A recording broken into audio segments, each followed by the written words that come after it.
Pero bueno, vamos a escuchar a Fernando Simón del 15 de octubre, ¿vale? Escúchenle bien. Luego, Fernando, vamos a escuchar a Fernando Simón, el mismo, del 26 de octubre. Atención, o sea, atención porque es que de verdad que esto es mejor verlo. O sea, porque es que contándolo no tiene la misma gracia. Vamos con el Fernando Simón del 15 de octubre. Me da la sensación de que sí que podríamos estar ahora mismo en esa fase de estabilización previa a un posible descenso. El científico, ¿eh? Estamos ya en una fase de meseta de estabilización previa a un descenso, ¿vale? ¿Qué ocurría 11 días después? Atención. Ahora mismo llevamos ya claramente otras 3 semanas de ascenso y además de un ascenso importante que ha compensado claramente aquel descenso previo. Yo, de verdad, o sea, pero no podían buscar uno, por lo menos que diese alguna vez en el clavo, digo, por variar, o sea, porque pudiéramos, Fernando, fiarnos de algo. O sea, 11 días antes estamos en una fase de estabilización previa a un posible descenso. 11 días después llevamos ya 3 semanas de claro ascenso. Y sigue al frente del organismo. Sí.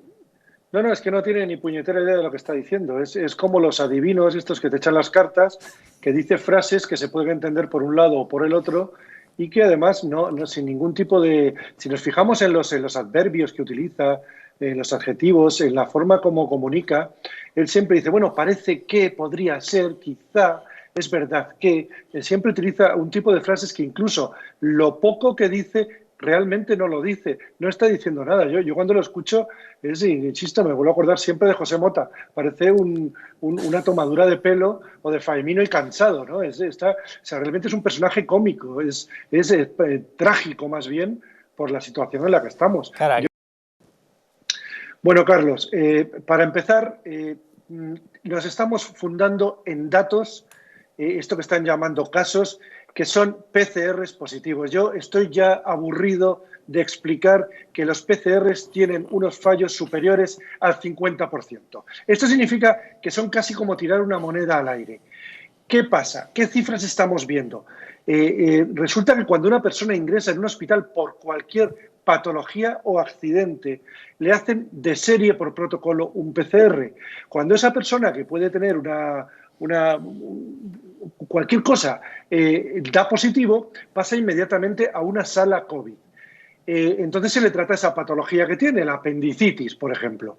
Le están tratando la apendicitis de cualquier manera. Esa persona hay que tener en cuenta que hubiera ingresado igualmente. No es que la COVID esté colapsando nada. Esa persona hubiera ingresado por apendicitis. Pero ¿cuál es el problema? El problema es que en una sala COVID hay que actuar con los protocolos COVID. Y entonces ya se complica la cosa.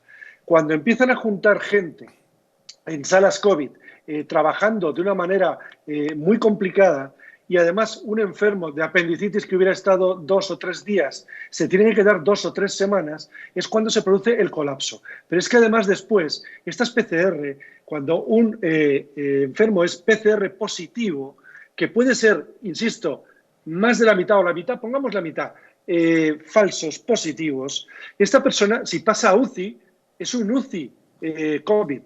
Y si tiene la desgracia de fallecer, es un fallecimiento COVID, porque los protocolos así lo cuentan. Ojo, no es culpa de los médicos ni de los sanitarios. Ellos tienen un protocolo que viene de arriba, que no he conseguido saber de dónde. Bueno, nos lo podemos imaginar. Y de aquí salen estas cifras, porque la mortalidad real no corresponde. Entonces,